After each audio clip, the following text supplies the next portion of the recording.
You might have just heard Lou say an entire school board at an elementary school in Northern California resigned after they were caught making fun of parents for complaining about the pandemic. It happened during a virtual board meeting that they didn't realize was open to the public. One of them said parents just wanted their babysitters back, meaning the teachers. Are we alone? Yeah. If you're going to call me out, I'm going to you up. Sorry, that's just me. They want to pick on us because they want their babysitters back. Right. Right. Right. Uh-oh. Laura Lanier, just FYI, you guys have the meeting. Oh, we have the meeting open to the public right now. Nuh-uh. That's what Laura just said. Great. All right, so a couple things. A couple of things. Yeah. You hear that woman say, I'll F you up. Yeah, I heard it just occurred to me the other day, and I forget what brought it to my attention, but basically, my age group is currently running the world. You know, that happens. You know, yes, you're right. And we are, we're different group of cats and cadettes or whatever. You know, and people my age are standing aghast at your people running the world. Well, here's the thing. Here's what's great about us. And I said this earlier. Yeah. We work hard. We care about our families.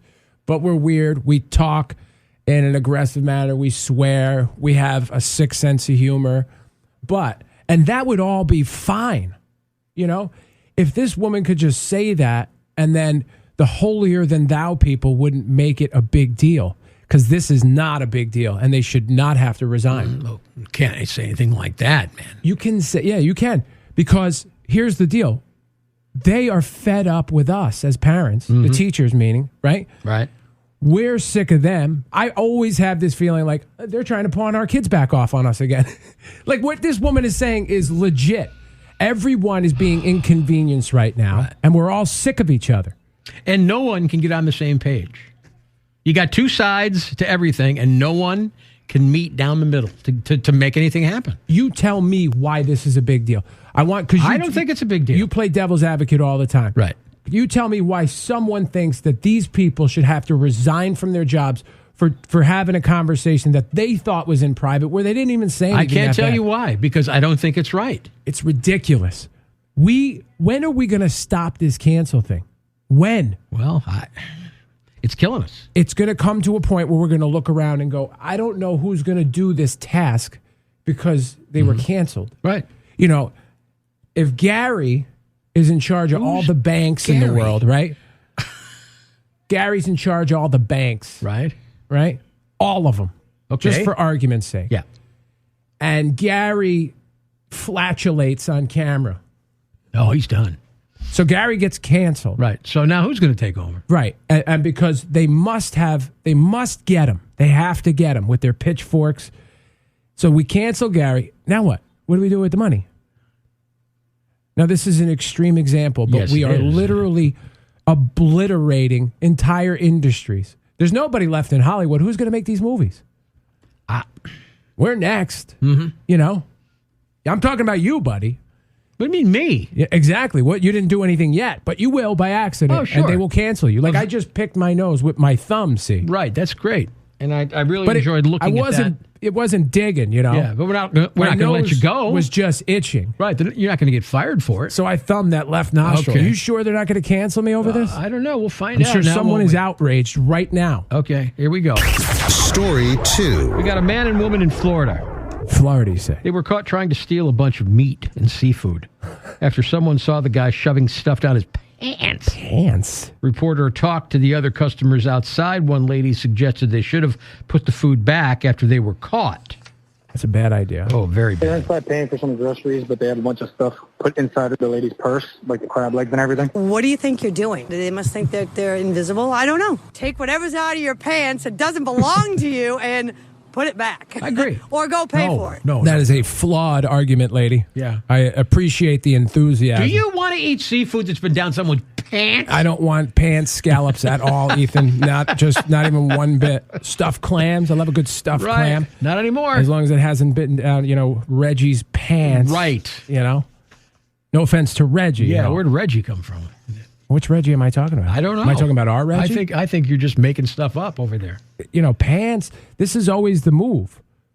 That's where people steal things. Now, do you have to have like sweatpants or like to get them down there? I would think so. Your pants are pretty tight today. Would you be able to take, let's use scallops as an example. Okay. A package of scallops, smaller than a bread box. Right. But we're getting there. Yep.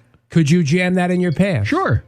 You could. And I love scallops. Would you? And would you eat your testicle scallops? No. Yes, you would. No, I you wouldn't. hesitated because everybody thinks this is why people do disgusting things. They're not offended by their own juices and emissions. See, now, what do you... Come on. So Why do we have to talk We like have to that? make this a poll question. I'm sitting here convinced that 95% of America would store seafood next to their balls and then eat it later in the day.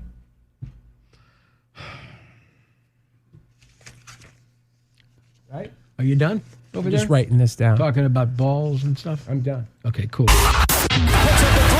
Story 3. God, a United Airlines flight out of Denver had to return to the airport on Saturday because of one of its engines exploded after takeoff. We're exploding. Probably heard about this. Luckily, no one was hurt. Here's the Mayday call from the pilots along with some eyewitness accounts. Mayday, Mayday, United 328 Heavy, Mayday, Mayday aircraft. United Denver departure, United 328 Heavy, Mayday aircraft. Just experienced engine failure, need a turn immediately. There's a big boom, the kind of sound you don't want to hear when you're on an airplane. And I instantly put my shade up, and I was pretty frightened to see that the engine on my side was missing. My wife and I were sitting inside the house. We heard this big bang, and then all of a sudden there was a bang and a crash. This object just rolls right in front of our house, right out the front window, trying to figure out what it is. And as soon as I open the door, I go, uh-oh, it's an engine part. Everybody's so excited about this story. Thankfully, I don't think they're excited. people are excited. Yeah. All weekend long, I'm getting pictures of this thing. People are sending me photos and videos and look at the debris field, and everyone's excited. Trust me. Can you imagine being on that plane? That's the thing, right? So we're excited because it's this fear that is deep in every one of us. It's going to happen to us on a flight. And it existed before man took flight because it's just part of us. We have this, everybody's had those dreams of falling, Sure. plummeting. Yeah. So I'm trying to think, is it the worst? Like, because you could, die in a fire, you could drown. Those are terrible. You don't want to think about those. But do you think falling from the sky would be the biggest death fear? Could be up there in the top 3. It's got to be up there, right? Yeah. Did you read some of this? I read some of the reports. People on the plane said it was like, it's amazing to me that the pilot was able to land this thing. But that is amazing. The whole time after the engine fell off and they turned around to go back, it was like the plane just shook, kind of shook, like disturbing. Vibrating. It was like vibrating, but it kept going. I mean, it didn't have a problem landing. But can you imagine? No. I can't imagine. Do you think you would fly again after something like that? Would I? Yeah. They say get back up on the horse. Right. I'm not getting back up on the horse. Okay. Just not. All right. You know what bothers me, though? What's that, Lou? Is like probably somebody Yeah. is who was not on the plane is currently traumatized over this. Sure. You mean someone who, like, a part of the jet engine landed outside in their apple tree? No, landed like 4 neighborhoods over. And they are not going to work today because feelings and society and reasons. Definitely. And someone will validate these nonsensical feelings. Right. Oh, wait a second. A piece of debris fell 4 neighborhoods away from your house? Could have been mine. Hey, you know what? We just broke the record for the longest missed headlines in history. Oh, let's go. Wait, let's go more. More. There you go. Missed headlines, I-95, Ethan and Lou.